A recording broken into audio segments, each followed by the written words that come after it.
Setelah Paulus percaya, maka Paulus menjual Kristus. Kristus A, Kristus begini, Kristus begitu, Kristus begano. Dijuallah itu. Anda beli. Jadilah Anda sekarang pembela Paulus. Kenapa nggak berani bela Kristus? Pada saat Kristus mengatakan, Yesus mengatakan, iya, silakan. Silakan. Oke, terima kasih Bang.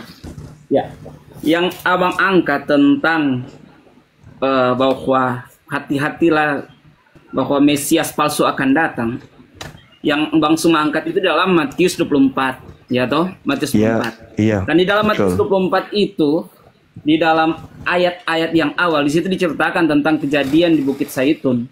Bagaimana murid-murid bertanya kepada Yesus, nyatakanlah kepada kami alamat kedatanganmu dan kesudahan alam ini, ya toh? Jadi pernyataan ini tentang kedatangan Tuhan yang kedua kalinya, tentang kesudahan alam atau bicara tentang hari kiamat, tanda-tandanya apa? Nah, itu kan yang ditanya oleh murid-murid, tanda-tandanya apa? Dan itu dikatakan oleh Tuhan, tanda-tandanya yaitu yang pertama itulah Kristus palsu. Kemudian akan terjadi peperangan, kelaparan, ya toh, dan lain sebagainya. Jadi tentang Kristus palsu itu akan terjadi pada akhir zaman, Bang. Sebelum kedatangan Tuhan yang kedua kalinya, sebelum akhir zaman. Bukan berlaku pada zaman murid-murid Tuhan. Karena murid-murid Tuhan sudah diajar oleh Tuhan langsung. Mereka tidak akan tersesat. Karena apa? Tuhan langsung yang mengajar kehidupan mereka. Tentang Rasul Paulus, keberadaan Rasul Paulus yang dia alami, dikatakan firman Tuhan itu adalah penglihatan. Dan itu juga didukung di dalam kitab kami dalam Matius, bahwa 2-3 orang berhimpun dalam nama Tuhan, Tuhan ada. Bicara tentang Tuhan ada, itu juga bicara tentang suatu penglihatan. Tentang Tuhan ada. Dalam perhimpunan ibadat orang Kristen, Tuhan akan hadir. Itu bicara tentang penglihatan. Seperti juga yang dialami oleh Paulus. Maka Paulus pun ada Ananias. Ananias lah yang datang juga. Tuhan Yesus datang kepada Ananias melalui karunia penglihatan ini, Bang. Kemudian itulah yang terjadi sehingga Paulus dipanggil oleh Tuhan. Tentang Paulus. Paulus ini yang awalnya dia adalah orang Yahudi, dia ada mandat kekuasaan dari imam besar, hidup dengan senang, dididik oleh Gamaliel, Bang. Tetapi karena Kristus dia katakan, dia yang lalu dia jadikan sampah. Artinya kehidupan yang senang itu, setelah dia menjadi rasul, dia hidup menderita, Bang. Dia hidup sangat menderita, di penjara, disiksa, dicambuk, dan lain sebagainya, karena Kristus. Dan itu disaksikan oleh murid-murid Tuhan. Murid-murid Tuhan bisa kita baca di dalam Kisah Para Rasul. Bahkan ketua rasul yang namanya Rasul Petrus itu menyaksikan tentang Paulus. Itu bisa kita baca di dalam 2 Petrus pasal yang ke-3. Di situ ayat yang ke-5, Bang. Jelas dikatakan tentang kiriman. Saya baca aja ya ayatnya ya. 2 Petrus 3 yang ke-15 begini bunyinya. Dan hendaklah kamu hargakan bahwa panjang sabar Tuhan kita itu mendatangkan selamat. Demikian juga Paulus, saudara kita yang dikasihi itu, sudah menyuratkan kepada kamu sekadar pengetahuan yang dikaruniakan kepadanya. Demikianlah di dalam segala surat kirimannya dikatakannya dari hal segala perkara itu di dalamnya itu ada juga beberapa perkara yang susah dimengerti. Maka orang yang tiada berpelajaran dan yang tiada tetap itu memutarbalikan sama seperti kitab-kitab yang lain itu, sehingga mendatangkan kebinasaan atas dirinya sendiri. Jadi tentang panggilan Paulus itu banyak saksinya, Bang. Bahkan tentang suratan, 14 suratan kiriman Rasul Paulus itu disaksikan oleh rasul-rasul. Petrus yang jadi ketua rasulnya. Mereka pun sering mengadakan pertemuan di Yerusalem yang sebagai pusat pada waktu itu. Itu bisa kita baca dalam Kisah Para Rasul, Bang. Dan itu jelas. Ya, biar langsung ditanggapi ya, Bang. Ya, silakan ya. Makasih Bang, makasih ya. Panjangan, makasih, mohon maaf. Iya. Jadi gini, saudara. Anda membawa kitab Petrus. Petrus itu secara tradisi gereja mula-mula ada yang mengatakan ditulis tahun 65. Di tahun 65 ada yang mengatakan antara tahun 81 sampai 96. Kira-kira muridnya Yesus nulis tahun segitu. Yesus terakhir mengajar tahun 33. Siapa yang mengajarkan kemudian Petrus menulis surat sepanjang itu? 1 Petrus, 2 Petrus setebal ini. Nabi juga dia rupanya. Itu dulu. Di dalam kajian kita nih, sebagai orang yang belajar tentang Bible, Yohanes 17 nomor 8, Yesus berkata, segala firman yang engkau berikan kepadaku telah aku sampaikan kepada mereka. Apakah Yesus sudah berfirman kepada Petrus sehingga sudah tamat semuanya? Enggak. Yesus tidak pernah menemukan buku Petrus, 1 Petrus, 2 Petrus. Enggak pernah. Itu ditulis di tahun 81 sampai 96. Jadi lucu kemudian kalau kebenaran yang Yesus sampaikan di Bukit Zaitun, Anda mencocok-cocokkan dengan kerasulan Paulus yang diklaim diakui oleh Petrus. Sedangkan catatan yang Anda baca itu ditulis tahun 81 sampai 96. Lucu itu Bang. Nah sekarang coba dengarkan saya baik-baik. Izinkan saya menguraikan Matius 24 ini. Yesus lagi di Bukit Zaitun. Datang murid berbicara mengenai pribadi. Ngopi mereka di situ. Guru, kami ingin bertanya. Apa Cak Ayu? Apa tanda kedatangan kamu dan tanda kemudian penghabisan akhir zaman itu apa tandanya? Apa kata Yesus nih? Masih sama kamu nih berbicara. Masih dua arah nih. Pihak pertama, pihak kedua. Tanda kedatanganku dijelaskan di data nomor 27. Tanda kedatanganku nih. Kan Yesus yang ditanya. Tanda kedatanganmu apa? Kalau aku yang datang, sama seperti kilat, memancarkan cahayanya dari timur sampai ke barat. Demikianlah kelak nanti kedatanganku sebagai anak manusia. Matahari menjadi gelap, bulan tak bercahaya, bintang-bintang berjatuhan, kuasa langit berguncang. Akan nampak tanda aku sebagai anak manusia di langit. Seluruh manusia meratap, seluruh manusia melihat aku di langit. Itu tanda kedatanganku dan tanda akhir zaman. Itu kata Yesus. Nah, Yesus membungkus itu tanda kedatangannya sehingga Yesus berpesan di data nomor 23. Jadi apabila ada orang berkata kepada kamu, bukan kepada Kristen, kepada kamu, kan aku yang bertanya. Bang Suma bertanya kepada Yesus. Saya Bang Suma, perkenalkan dari Makassar. Yesus, saya ingin bertanya, apa tanda kedatanganmu dan tanda akhir zaman? Kata Yesus kepada aku nih. Jadi apabila ada orang berkata kepadamu, Suma, ada Mesias di sini, ada Mesias di sana, Suma, jangan kau percaya. Camkanlah Suma, aku telah mengatakannya terlebih dahulu kepadamu. Jadi apabila ada orang berkata bertemu Kristus di padang gurun, bertemu aku di dalam bilik, Suma, jangan kau percaya ya. Saya yang disampaikan, bukan ente. Jadi orang itu datang kepada saya nanti, mengaku-ngaku bertemu dengan guruku. Bukan cerita kemudian kepada Kristen, enggak.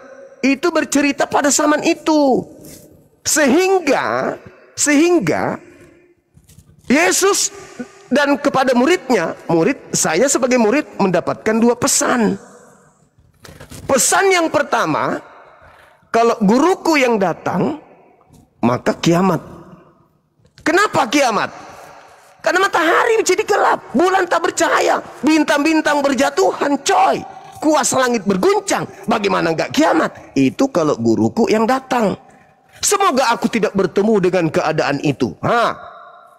Pesan yang kedua guru saya kepada saya, kalau ada yang berkata kepadamu, ada Mesias di padang gurun, ada Mesias di dalam bilik, jangan kamu percaya. Karena itu bukan saya. Kalau saya yang datang, ya itu tadi. Aku nampak di tengah langit, seluruh manusia akan melihat aku. Matahari menjadi gelap, bulan tak bercahaya, bintang-bintang berjatuhan. Itu aku. Selain aku, ada juga yang datang. Tapi bukan aku. Kalau dia yang datang, tanda itu tidak ada. Tapi ngaku Yesus, ngaku aku. Jangan kau percaya. Sebab kalau aku yang datang, itu tadi, tamat dunia. Sama yang diterangkan dalam Al-Quran surah As-Zukhruf ayat 61. Kedatangan Nabi Isa adalah pertanda hari kiamat. Nah itu, bagaimana tidak kiamat coy? Bintang berjatuhan, matahari turun saklarnya, bulan juga kemudian tidak bersinar. Kiamat. Itu kalau aku yang datang. Tapi kalau bukan aku yang datang, jangan kamu percaya. Oke, setelah diberi pesan, berjalan waktu. Singkat waktu, Yesus terangkat ke langit. Tahun 50, mulai Paulus menulis cerita-ceritanya. Muridnya Lukas di dalam Kisah Para Rasul 9 mulai terukir cerita itu. Paulus berjalan menuju ke Damsyik, lalu bertemu dengan suara dan melihat cahaya. Katanya, akulah Yesus yang kau aniaya. Nah, saya dengar nih sebagai murid. Bro, Bang Suma sini. Kenapa? Ada orang dari Damsyik namanya Paulus. Apa katanya? Kan guru kita sudah tidak ada. Iya, tapi dia katanya nggak ketemu guru kita loh. Masa? Dia lihat wajahnya. Enggak, cuma suara doang. Guru kita kan udah pesan, jangan percaya. Iya, jangan. Ayo, pergi yuk. Maka Paulus ketika tidak diterima di tanah Yudea, dia kemudian bersurat. Aku diutus kepada orang-orang non-Yahudi. Maka pemberitaannya bertemu dengan Kristus di padang gurun tidak diberitakan kepada Yahudi, karena Yahudi tidak mungkin percaya. Yesus yang datang di tengah-tengah mereka saja membangkitkan orang mati saja tidak diterima, apalagi kalau cuma modal mulut. Aku bertemu dengan Kristus berupa cahaya, diludahin sama Yahudi Paulus ini. Kalau dia beritakan kepada Yahudi, makanya dia banting setir, dia ke Roma. Hei orang-orang Roma, penyembah-penyembah dewa-dewa, aku ketemu dengan dewamu loh di padang gurun namanya Kristus. Diterima. Tapi kalau dia pergi ke Yahudi, ditunjang sama murid Yesus. Tak percaya, karena gurunya sudah memberikan pesan. Nah, kenapa orang Yahudi tidak menjadi pelopor utama dari ring utama pengajaran Paulus? Kenapa? Karena orang Yahudi jangankan cahaya yang Yesus katakan berupa iblis turun dari langit. Lukas 10:18 kata Yesus, aku melihat iblis turun dari langit ke bumi berupa cahaya. Yang datang kepada Paulus berupa cahaya. Sedangkan Yesus yang nyata membuktikan mukjizat di tengah Yahudi saja Yahudi tidak percaya. Apalagi cuma datang mengatakan, aku mendengarkan suara, lalu aku kemudian baring di tanah, lalu kemudian aku jadi buta. Mana ada orang Yahudi percaya kayak gitu-gitu? Nggak mungkin. Makanya Paulus ngajar ke Roma, mengajar kepada orang-orang non-Yahudi. Diterima ajarannya, jadilah Katolik. Katolik penguasa kala itu. Dia memiliki tangan besi, di mana-mana dia berkuasa. Maka otoriter gereja harus seluruh di bawah jajahan Romawi menjadi Katolik. Kalian tidak suka dengan kebijakan gereja Katolik, membuatlah sekte baru, Protestan. Datanglah Belanda dengan Portugis ke Nusantara ini. Lahirnya agama Kristen dan Katolik di Indonesia. Bukan ajaran Yesus. Begitu saudaraku. Jadi kalau hari ini Anda harus memperjuangkan Paulus. Tapi ingat, Yesusnya mengatakan kepada Bani Israel yang duduk di Bukit Zaitun, jangan kamu percaya. Mereka nggak percaya. Kalian percaya. Selamat disesatkan. Demikian. Silakan Pak Pendeta Ruben. Pak beritakan ditahan Saya dulu tuh, Bang. biar Pak Pendeta dulu ya. Oke, Pak Pendeta Ruben. Ya, gantian. Begini, ya makasih ya Bang Hos ya. Begini Bang Suma. Jadi perjalanan Paulus ke Damsik ini ada pesan lebih dahulu kepada Ananias lewat penglihatan kepada Ananias bahwa Paulus akan ke Damsik. Ya, ini di ayat 10 jelas dikatakan di Damsik ada seorang murid Tuhan bernama Ananias. Firman Tuhan kepadanya dalam suatu penglihatan. Ananias jawabnya, "Ya aku Tuhan." Firman Tuhan kepadanya, "Marilah kita Ananias ke jalan bernama Jalan Lurus. Carilah rumah Yudas seorang dari Tarsus yang bernama Saulus. Ia sekarang berdoa karena dia mendapat cahaya itu di padang gurun itu." Ya. Dan apa yang terjadi setelah itu? Dia mengalami buta. Ya, mengalami buta. Dan dia berkumpul bersama dengan murid-murid yang lain. Jadi Bang Suma, pernyataan Bang Suma mengatakan bahwa dia penyesat salah. Paulus ini beritakan tentang Yesus anak Allah. Di ayat 20 itu dikatakan jelas. Ketika itu juga ia memberitakan Yesus di rumah-rumah ibadah, mengatakan bahwa Yesus adalah anak Allah. Ubahkan dia. Jadi semua orang yang bertemu dengan Tuhan pasti diubahkan Tuhan. Jadi itu. Jadi kalau Bang Suma katakan dia mengajarkan yang salah, itu salah, ya. Dia mengajarkan bagaimana Yesus anak Allah, beritakan tentang kerajaan Allah. Itu yang benar. Begitu Bang Suma. Nanti ditambahkan. Terima kasih. Oke, baik, saya tanggapi dulu Bang. Ananias ini oleh Hippolytus dari Roma itu kemudian mengelompokkan Ananias masuk ke dalam murid 80. Sayangnya itu hanya klaim, dikarenakan tiba-tiba muncul namanya di surat Lukas.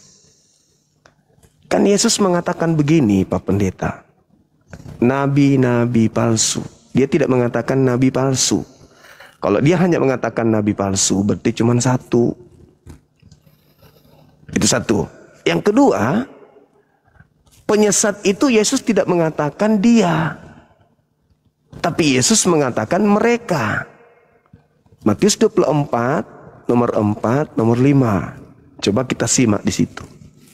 Waspadalah agar kamu jangan disesatkan. Sebab banyak penyesat. Banyak.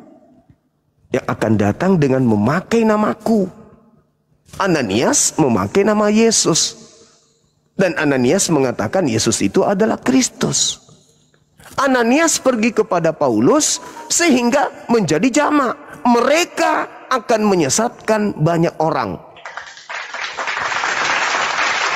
Mereka, Paulus, Lukas, Markus, penulis Petrus, penulis Matius, bla bla bla bla dan seterusnya. Mereka, bukan cuma satu oknum saja kata Yesus.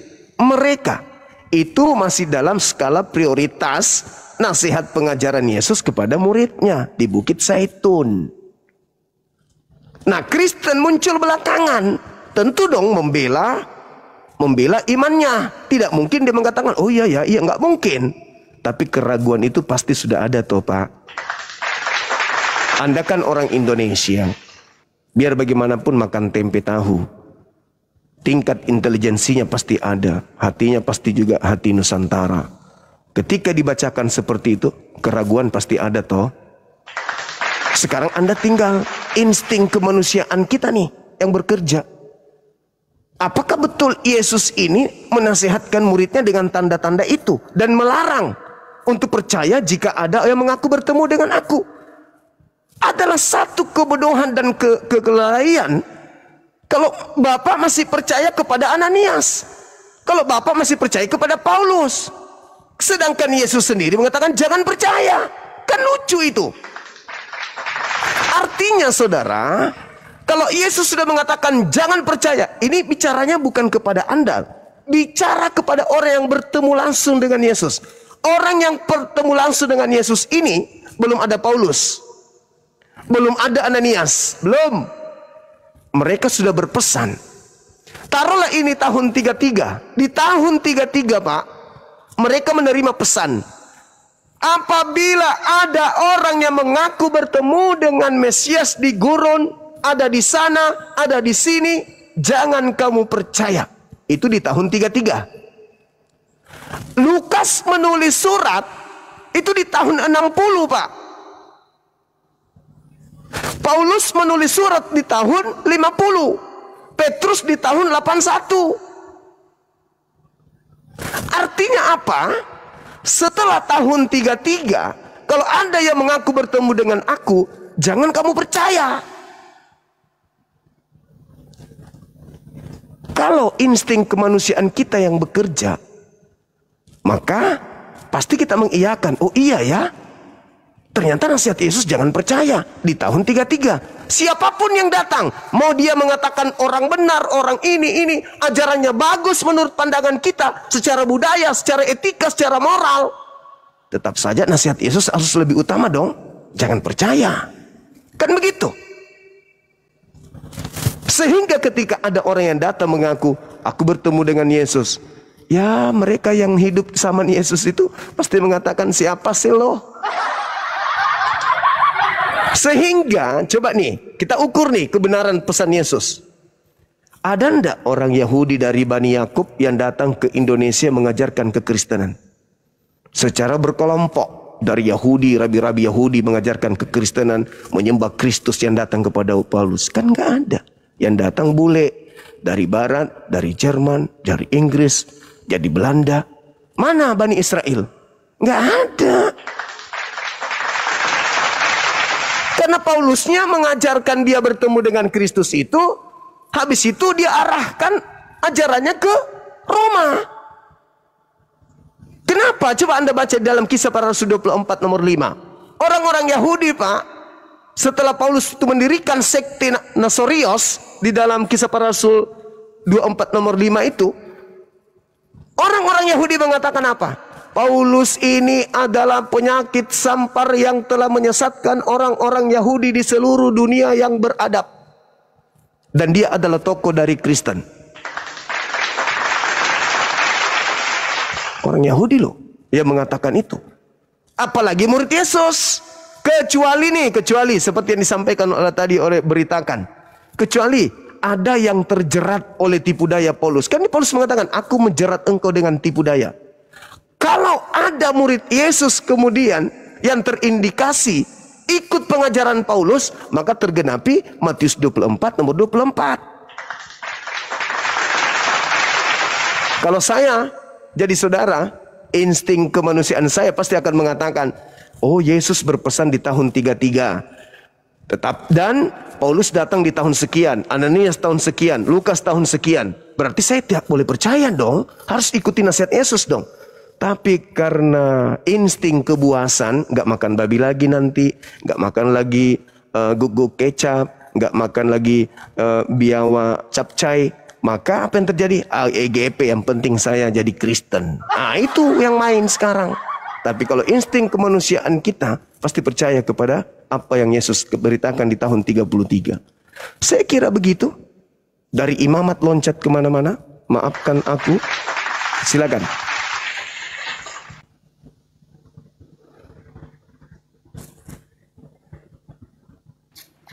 Ya. Silakan, mau Pak Pendeta Yunus atau Pak Beritakan, silakan. Ya, Bang Suma menyatakan bahwa penulisan dan kitab Petrus itu dari tahun perkiraan tahun 65 sampai tahun 81. Dan pelayanan Tuhan Yesus Kristus itu sampai kurang lebih tahun 34 Masehi. Artinya di situ bedanya hanya sekitar 32 Masehi, Bang. Kalau kita 32 tahun maksud saya. Kalau kita menghitung, kalau hanya beda 32 tahun, saya ambil contoh kita saat ini. Perbedaan kemerdekaan kita 100 sudah berapa? 80 tahun lah kasih. Tetap masih ada, kita masih tahu tentang sejarah ceritanya. Apatah lagi tentang cerita Tuhan Yesus Kristus ini yang jaraknya hanya 32 tahun. Pak beritakan dipersingkat ya Pak Pendeta, 2 menit sama Pendeta Yunus ya, biar enak ininya ya. Ya, boleh pakai timer, silakan. Jadi artinya waktunya berdekatan sekali Bang Suma. Tidak bisa didustai. Nanti kalau pada saat Rasul Paulus berdusta, ada banyak saksi loh. Pasti dikatakan tidak sesuai kamu Rasul Paulus. Kenapa? Waktunya sangat dekat dengan ketika Tuhan Yesus melayani. Tidak sampai 1 abad loh Bang. Demikian juga pernyataan Bang Suma tentang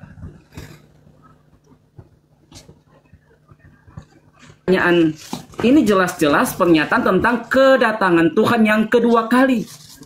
Kedatangan Tuhan yang kedua kali. Bang Suma katakan sesuai dengan jika boleh ayat yang ke-30 itu bicara tentang kedatangan Tuhan kedua kali. Setelah itu kelihatan tanda anak manusia di langit. Itu ayat 30 sampai 31. Maka ia pun menyuruh malaikatnya. Jadi di sini walaupun pernyataannya Yesus dia masih dalam pelayanan selama 3,5 tahun, tapi sudah dinyatakan pernyataannya tentang bagaimana kedatangan dia. Dia menyuruhkan malaikat. Bayangkan Yesus katakan itu malaikatnya. Dan itu kedatangan Tuhan yang kedua kali, tanda-tandanya seperti Bang Suma katakan. Bagaimana sejurus kemudian daripada ketika semua matahari akan dikelamkan, bulan-bulan tidak akan bercahaya. Itulah tanda kedatangan Tuhan di atas awan, dan dia menyuruh malaikatnya itulah seperti kilat memancar. Bicara tentang kecepatan cahaya. Baik, karena kenapa mungkin dijelaskan sudah dulu Pak Tuhan? Pendeta. Pak beritakan biar Pak Pendeta Yunus menambahkan 2 menit ya, biar enak ya. Silakan. Soalnya lawannya 1 orang Bang Juma. Pak Pendeta Yunus, silakan. Ya, mungkin ditanggapi oleh Bang Zuma dulu. Ya, nanti. Oke, baik. Tradisi gereja tahun 81 sampai tahun 96, Bang. Coba Anda buka sejarah lagi bagaimana gereja kemudian mengambil kesimpulan itu. Petrus menulis surat, ada yang mengatakan tahun 65, tetapi sebagian besar berpendapat tahun 81 sampai 96. Petrus nih, cerita tentang yang tadi. Tetapi Anda lupa, di Kisah Para Rasul 4 nomor 13, Petrus itu diceritakan di situ buta huruf dan idiot. Jadi tidak mungkin Petrus, kalau Anda bercerita kisah kemerdekaan Indonesia kita ini orang idiot, Pak. Jangankan bertahun-tahun, untuk sikat gigi aja susah idiot itu. Dia buang air besar untuk saja dia lupa. Contohnya bom-bom, kan gitu. Tetapi bukan itu jadi permasalahan. Bukan masalah masih mengingat, bukan. Masalahnya dari tahun 33, sehari setelahnya, 2 hari setelahnya, 3 hari setelahnya, kalau ada yang mengaku bertemu dengan aku, apa nasihat Yesus? Saja dia lupa. Jangan kamu percaya. Bukan masalah, ini kan baru berapa tahun. Bukan itu yang jadi permasalahan. Permasalahannya setelah hari ini, ada yang mengaku bertemu dengan aku, perintahnya jangan percaya. Dengan kata lain, jangan percaya dengan Paulus. Dengan kata lain, jangan menjadi Kristen. Gitu loh, saudara kebenaran. Silakan. Silakan Pak Pendeta Ruben. Host, oke. Pak Pendeta Ruben dulu. Biar gantian, Pan 2 lawan 1. Ya. Jadi Kristen itu, Pak, ya. Itu pengikut Kristus ya. Mungkin dari sejak dulu itu sebagai hinaan. Ya. Sebagai hinaan pengikut Kristus. Tapi hari ini orang yang percaya kepada Yesus diberi kuasa sebagai anak-anak Allah. Ya. Diberi kuasa sebagai anak-anak Allah. Mereka yang percaya kepada Yesus. Maka genapilah firman Tuhan seperti dikatakan Markus ya. Pergilah beritakan Injil ke segala makhluk. Ya. dikatakan siapa yang percaya dibaptis akan diselamatkan, dan siapa yang tidak percaya akan dihukum. Nah, kalau saya percaya kepada Yesus, menerima Dia sebagai Tuhan dan Juru Selamat dalam hidup saya. Karena Alkitab mengatakan bahwa di bawah kolong langit hanya nama Yesus. Sama seperti yang diberitakan oleh Paulus. Bahwa Yesus anak Allah. Dialah satu-satunya Juru Selamat di bawah kolong langit ini. Kalau saya sebagai anak Allah, Bang Yusuma sebagai anak siapa? Itu pertanyaan. Baik, mungkin ditanggapi, kalau Pak Pendeta Ruben anak Allah, Bang Juma anak siapa? Itu pertanyaannya. Oke. Apa dal Gurunda? Saya yang ambil dulu yang pertama. Kristen adalah pengikut Kristus. Betul itu, betul. Saya akui itu Kristen itu pengikut Kristus. Tapi Kristus yang mana dulu? Kristus yang mana yang Anda ikuti? Itu memang Kristen. Ingat ya, kalau kita lihat di dalam Galatia 11:26. Murid Paulus, pengikut Paulus yang pertama kali di Antioquia yang disebut Kristen. Berarti kalian Kristus ini pengikut Kristus yang datang kepada Paulus yang ada di padang gurun. Kan gitu, yang pertama. Kemudian Markus 15, pergilah, jadikanlah. Ini kalau saya jadi Kristen malu Pak, bawa data itu. Kenapa malu? Karena tanda-tanda ini akan menyertai orang yang percaya. Tanda-tanda itu tidak ada sama Kristen. Berarti kalian ini tidak percaya. Minum racun.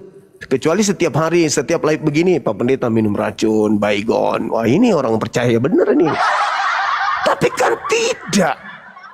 Artinya itu cuma simbol dan itu hanya aksesoris untuk menipu lawan.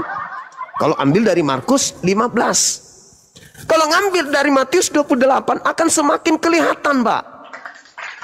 Pergilah, jadikanlah seluruh bangsa menjadi pengikutku. Baptislah mereka dalam nama Bapa, Anak dan Roh Kudus. Ingat nomor 20-nya, ini yang menyiksa kalian. Ajarlah mereka melakukan apa segala sesuatu yang aku perintahkan kepadamu. Ini yang menyiksa kalian. Aku akan menyertai kalian sampai ke akhir zaman. Iblis itu memang sampai kiamat menyertai kita.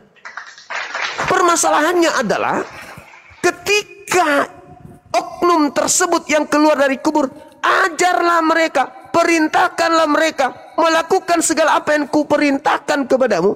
Yesus anak Maria pernah nggak memerintahkan menjadi Kristen? Yesus anak Maria pernah nggak memerintahkan kemudian untuk ke gereja ibadah minggu? Yesus anak Maria pernah nggak memerintahkan kemudian untuk jangan bersunat? Yesus anak Maria pernah nggak untuk mengajarkan meninggalkan Taurat? Tidak pernah.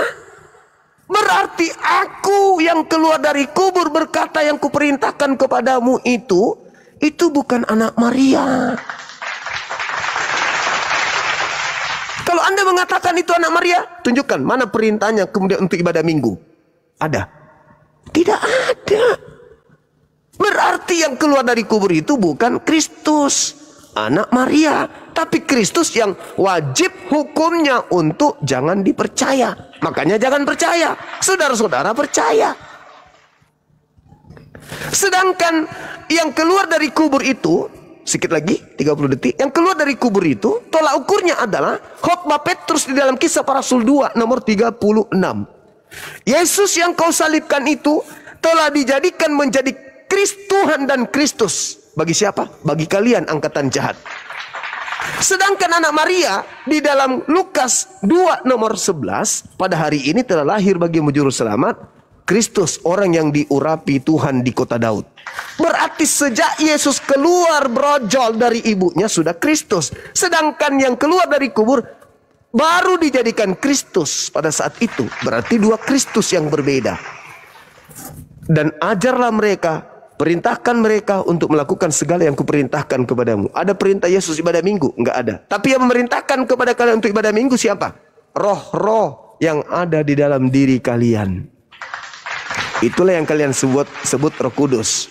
Padahal di dalam kitab saudara 1 Yohanes 4 nomor 1, ujilah setiap roh. Sebab nabi-nabi palsu. Berarti tidak setiap roh itu adalah benar. Meskipun Anda katakan roh kebenaran, tapi kalau ajarannya tidak benar, ya tetap aja salah. Saya kira begitu saudaraku, bahwasanya pertanyaan saya sederhana, adakah Yesus mengajarkan untuk ibadah di gereja hari Minggu? Itu aja dulu. Silakan. Baik. Silakan Pak beritakan. Ya, Pak beritakan. gini Bang, saya mau tentang pernyataan di dalam Matius 24 dulu, karena itu kan yang dibahas tadi, yang awal waktu saya menyambung. Jadi itu pertanyaan murid-murid kepada Tuhan tentang kedatangan Tuhan yang kedua kali. Itu kan saya nggak selesai, kemudian dihentikan. Jadi pada saat Tuhan Yesus duduk di atas bukit Zaitun, murid-murid bertanya, maka jawab Yesus kepada mereka itu, nyatakanlah kitanya kepada kami, masa manakah perkara itu berlaku kelak, dan apakah alamat kedatangan dan kesudahan alam ini.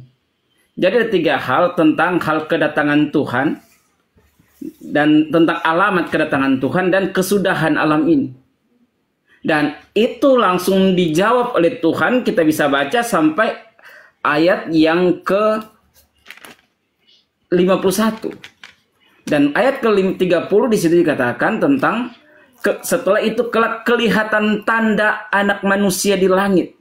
Artinya itu bicara tentang kedatangan Tuhan untuk menjemput gereja Tuhan. Ayat 30, maka ia pun akan menyuruhkan malaikatnya. Jadi Yesus itu pada saat kedatangannya kedua kali, dia hanya sampai di atas awan dan dia suruhkan malaikat. Dikatakan malaikatnya Yesus. Artinya pernyataan Yesus ini, dia mengatakan malaikat itu ada miliknya. Betapa sangat berkuasanya Yesus kalau kita melihat mengangkat Matius 24 ini. Kenapa? Maka ia pun akan menyuruhkan malaikatnya. Yesus ini yang bilang, dia menyuruhkan malaikatnya. Jadi tentang tanda-tanda kedatangannya kedua kali, itu pertanyaan dari murid-muridnya, dan Tuhan sampai dengan sejelas-jelasnya, sampai tentang cara dia akan mengangkat gereja Tuhan, sampai bagaimana posisinya dia ada di mana. Jadi itu bicara tentang akhir zaman, bukan tentang waktu Paulus. Kalau Paulus, sekali lagi, itu bicara tentang karunia penglihatan. Dan yang mendapat karunia penglihatan itu bukan hanya Rasul Paulus. Kalau kita melihat di dalam kisah para rasul, maka itu sangat jelas. Ada beberapa juga anak-anak Tuhan, hamba-hamba Tuhan yang mendapat karunia penglihatan. Seperti Rasul Paulus alami. Banyak contoh-contoh, kalau kita bisa buka itu dalam kisah para rasul.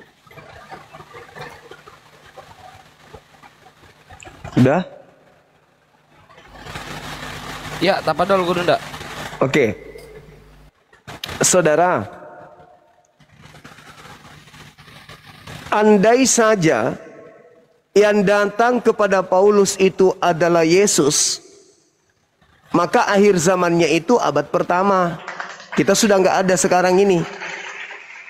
Andai saja yang datang di padang gurun menemui Paulus itu adalah Yesus, kiamat sudah di abad pertama, di tahun 50. Itu sudah kiamat itu. Karena Yesus sudah mengatakan, kalau aku yang datang, tanda-tanda ini yang terjadi kalau aku yang datang. Kalau bukan aku yang datang, tidak ada tanda-tanda itu. Jangan kamu percaya. Sederhana kok itu. Sederhana. Tapi karena yang datang pada saat itu bukan aku, jangan kamu percaya. Karena kalau kamu percaya, kamu akan disesatkan. Maka apa endingnya? Orang-orang yang percaya kepada Kristus yang datang kepada Paulus, pada hari terakhir nanti banyak orang akan memanggil aku Tuhan, Tuhan, Tuhan. Bukankah kami bernubuat pakai namamu, mengusir setan pakai namamu, bermukjizat pakai namamu? Pada saat itulah nanti aku akan berterus terang kepada mereka, enyahlah daripadaku, engkau adalah penyesat, aku tidak mengenal kalian. Kalian semua adalah penyesat. Jelas itu. Berarti kalian ini mengikuti penyesat. Makanya kalian diusir. Tanda-tanda orang disebut penyesat, memanggil Yesus Tuhan, bernubuat pakai nama Yesus, mengusir setan pakai nama Yesus, bernubuat pakai nama Yesus. Itu tanda-tanda penyesat. Waspadalah kepada penyesat. Tanda-tanda penyesat, memanggil Yesus Tuhan. Di mana itu? Di Kristen. Kenapa bisa ada di Kristen? Karena percaya kepada Kristus yang datang di padang gurun. Saya ingin tanya kepada saudara, beritakan, andai saja yang datang kepada Paulus itu Yesus asli, kapan dunia itu kiamat? Kapan itu akhir zaman terjadi? Andai saja Yesus yang datang kepada Paulus saat itu, pertanyaan saya, kapan akhir zaman itu terjadi? Silakan. Jadi yang datang kepada Paulus, yang Paulus lihat itu adalah bicara tentang penglihatan. Dan itu juga didukung oleh firman Tuhan bahwa 2-3 orang berhimpun dalam nama Tuhan, Tuhan hadir. Dan hal penglihatan itu bicara tentang karunia penglihatan. Penglihatan itu juga disaksikan di dalam kisah para rasul. Ada juga orang-orang yang selain Rasul Paulus mendapatkan karunia penglihatan itu. Pertanyaan itu saya, adalah panggilan kepada Rasul Paulus. Pertanyaan saya, andai saja Yesus yang datang kepada Paulus saat itu, kapan terjadinya akhir zaman itu?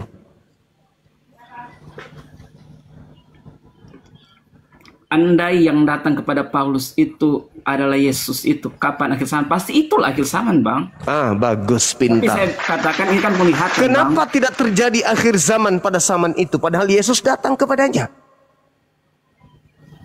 Karena Itu yang datang kepada Paulus, iya betul, penglihatan, engkau akan melihat tanda. Malaikat di dalam Kisah Para Rasul 1 nomor 11, apa kata malaikat? Yesus yang kamu lihat terangkat ke surga akan datang ke bumi ini sama seperti engkau melihat dia terangkat ke surga. Kata malaikat. Kata Yesus, aku ketika datang akan nampak di tengah langit sebagai manusia.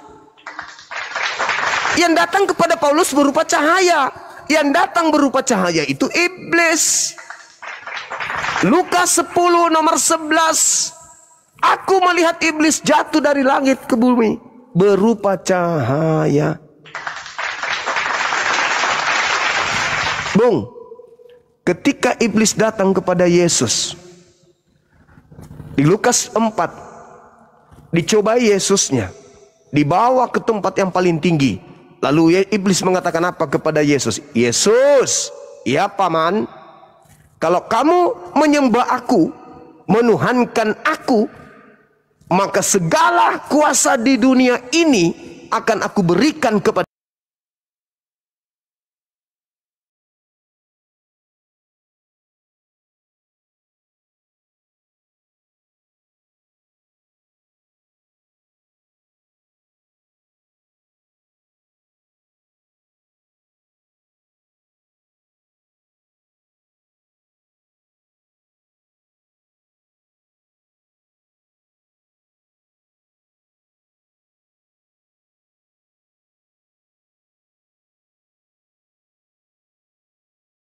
Menerima kuasa itu sudah pasti bukan Yesus.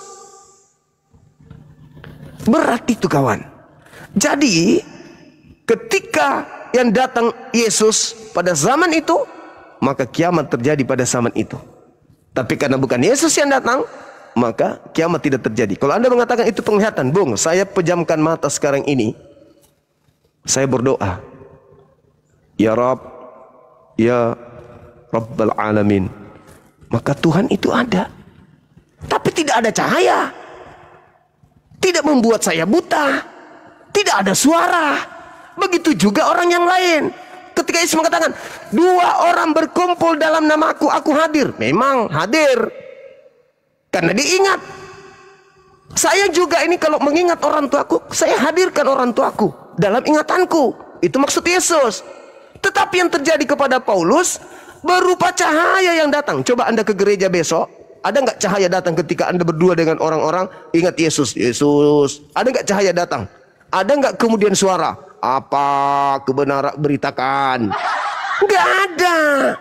Yang terjadi di Paulus itu beda, Cak Ayu. Ya, itu beda. Jadi tolong, Anda sudah mengakui bahwa ketika Yesus asli itu datang, maka kiamat terjadi saat itu juga. Tapi karena bukan Yesus yang datang, Anda plesetkan. Itu kan cuman penglihatan. Nah, coba renungkan di poin itu. Itu buat saudara. Sekarang untuk saudara saya, Pendeta Yunus. Saya anak Tuhan. Anda anak apa? Saya anak manusia, Bang. Sebagaimana Yesus juga anak manusia. Kalau Anda mengaku sebagai anak Tuhan, berarti Anda ingin menyaingi Tuhan. Anak sapi adalah sapi, anak kambing adalah kambing, anak ayam adalah ayam, anak kodok adalah kodok, anak Tuhan adalah Tuhan. Makanya orang Kristen itu sama seperti iblis, tidak mau lagi diperhamba. Paulus mendoktrin, kalian bukan lagi hamba, kalian adalah anak Tuhan. Iblis juga demikian. Mereka iblis tidak mau diperhamba. Tapi iblis tidak pernah sesombong kalian. Iblis tidak pernah mengaku bahwasanya mereka adalah pewaris. Kalau kalian mengaku pewaris, berarti kalian ini adalah Tuhan. Kalian ini adalah Tuhan.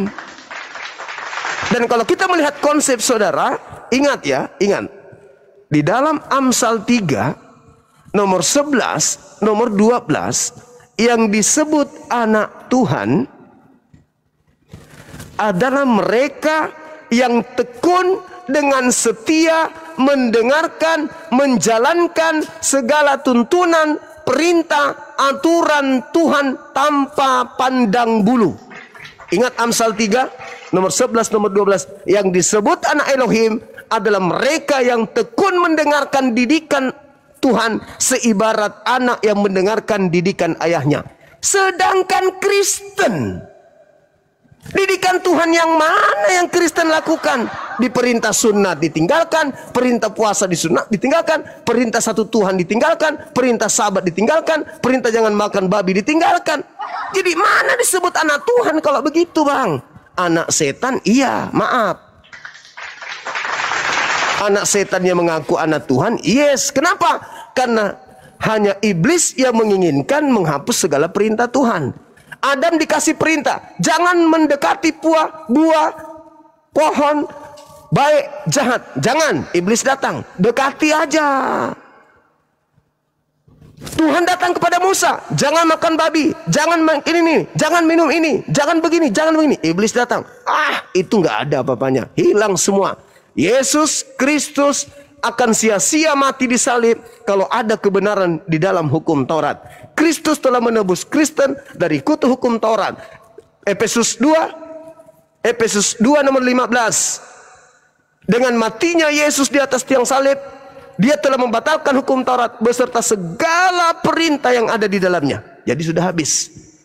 Tipikal ini, tipikal siapa? Iblis kan? Menghapuskan perintah Tuhan. Maka iblis memerdekakan orang-orang Kristen dari kuk penghambaan. Jadi sekali lagi saudara Pak Yunus, kami bukan anak Tuhan, kami adalah hamba Tuhan. Sama seperti Yesus di Kisah Para Rasul 4 nomor 30, Yesus adalah hamba Tuhan yang suci. Kemudian Yesus dengan mulutnya sendiri mengaku, aku adalah hamba Tuhan. Di mana? Yohanes 4 nomor 22. Aku dan muridku menyembah.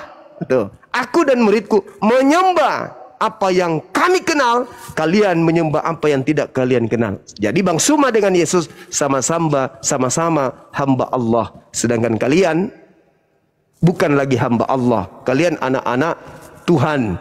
Tetapi faktanya nih, Anda bukan hamba Tuhan, tapi faktanya, nih dengarkan, Anda bukan lagi hamba Tuhan, tapi faktanya kalian ibadah.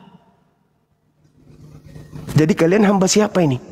Menghambakan diri kepada Tuhan tidak mungkin, karena Anda bukan lagi hamba, kalian anak. Tetapi faktanya di hari Minggu kalian beribadah, kalian menghambakan diri, kalian berdoa.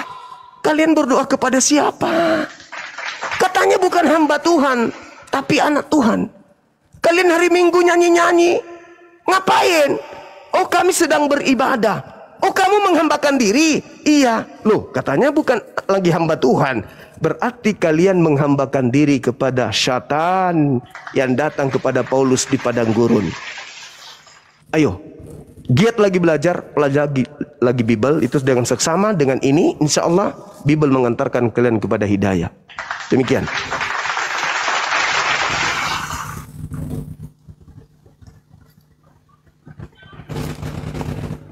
Allah. Ya, silakan Pak Pendeta Ruben atau Pak Beritakan. Ya, tentang yang datang kepada Paulus, bicara tentang cahaya yang datang. Malaikat pun dikatakan cahaya. Ya toh, kalau dikatakan tentang kedatangan Tuhan seperti cahaya juga. Itu dalam Matius 24 yang Bang Suma angkat. Jadi jangan tidak serta-merta pada saat dikatakan cahaya. Kalau iblis itu dijatuhkan, aku telah melihat cahaya itu dijatuhkan. Tapi ini bicara tentang datang. Tapi itu dalam penglihatan. Kalau dalam penglihatan itu bukan bicara tentang kedatangan Tuhan yang sesungguhnya. Karena kalau kedatangan Tuhan yang sesungguhnya itu ada tanda-tandanya seperti penjelasan dalam Matius 24. Itu kedatangan Tuhan secara sungguh. Memang kedatangan Tuhan. Tapi pernyataan Tuhan datang kepada Paulus itu berupa penglihatan. Dan sekali lagi tentang penglihatan itu bukan hanya dialami oleh Paulus. Ada juga kalau kita bisa lihat di dalam kisah para rasul, perjalanan pelayanan rasul-rasul. Di situ ada juga yang dipercayakan tentang karunia penglihatan. Bahkan penjabaran tentang karunia itu bisa dilihat di dalam 1 Korintus 14 atau Korintus 12. Jadi apa yang dialami, jadi bicara tentang karunia penglihatan atau penglihatan yang dialami oleh Rasul Paulus, itu pun dialami oleh anak Tuhan yang lain. Dan tentang bicara tentang cahaya yang datang kepadanya, maka itu bicara tentang Yesus yang menampakkan diri. Kenapa? Karena ada saksinya. Saksinya itulah Ananias yang datang juga. Tuhan datang kepada Ananias. Dan itu juga disaksikan oleh orang yang beserta dengan Paulus pada masa itu. Dan itu juga dikuatkan dengan Petrus yang sebagai ketua rasul. Dan tentang cahaya, sekali lagi kalau tentang cahaya Bang Suma, Tuhan datang juga seperti cahaya, seperti kilat, karena itu bicara tentang kecepatan cahaya. Demikian juga iblis dijatuhkan bicara tentang kecepatan cahaya, seperti cahaya yang mancar, seperti kilat. Jadi pada saat Bang Suma menyimpulkan cahaya itu bicara tentang kuasa kegelapan, kuasa iblis, itu kesimpulan yang salah. Karena bicara tentang cahaya, iblis itu dijatuhkan. Tetapi bicara tentang hal itu ada saksinya. Dan dari tadi saya hanya mengulang-ulang tentang kata-kata ini. Tetapi kembali lagi diangkat oleh Bang Suma. Kembali saya ulangi lagi tentang hal ini. Datanya ada semua kok. Jelas. Dan sekali lagi, hal itu kuat. Kesaksian firman Tuhan. 2-3 saksi hal itu teguh kuat. Dan Paulus disaksikan. Kehidupannya juga menyaksikan bagaimana dia yang pada awalnya dia adalah orang yang berpendidikan, tetapi dia tinggalkan semua hanya karena Kristus. Dia sampai katakan, hidupku bukannya aku lagi, tapi Kristus yang hidup dalam aku. Sampai dia katakan, matiku adalah untung. Dan hidupnya seperti demikian yang dialami. Dia mengalami siksaan pada saat dia menjadi pengikut Kristus. Padahal sebelum dia pengikut Kristus, dia mengalami kesenangan. Ada kuasa, ada otoritas. Ditinggalkan semuanya untuk Kristus. Kalau dia mengabarkan hal dusta, tentunya kalau orang mengabarkan hal dusta, dia tentu menginginkan keuntungan. Tetapi apa yang Rasul Paulus dapatkan? Dia dihina, dia dipenjara, bahkan dia dibunuh. Dia bunuh dengan siksaan, tersiksa. Cobalah kita pakai akal, logika, pengertian. Ini ada saksi, bukan tanpa saksi. Logika kita berjalan, dia berani mati, rela menderita hidupnya. kalau hanya untuk hal dirinya, kalau dia berdusta tentang hal itu, tentunya kita akan melihat bahwa dia akan banyak istri. Dia pasti akan hidup senang. Dia pasti akan menjadi seorang pemimpin. Tetapi itu tidak terjadi dalam kehidupannya. Dia menderita pada saat itu Tuhan. Baik, Dan mungkin pernyataan langsung Bang ditanggapi Suma juga sama bahwa- Bang Juma, Oh, Pak udah bisa? Oke, Pendeta. terima kasih. Oke. Bang, saya turun dulu ya. Ini sudah mau antar anak sekolah Baik. besok pagi. Dengan Siap. Makasih banyak, Pak Pendeta Pak. saja. Bang Suma, makasih semua ya. Makasih. Pak Pendeta, shalom. Jangan turun Menurut dulu, saya, biar nanti diturunkan aja. ditanggapi dulu sama Bang Juma ya. Biar ditanggapi dulu, jangan turun dulu, Oh biar iya, mendengarkan dulu. silakan. Tapadol Guru Ya, Unda. boleh. Sekali ini saya turun ya.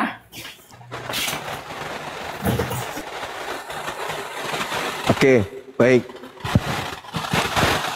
Jadi di dalam Lukas 10 itu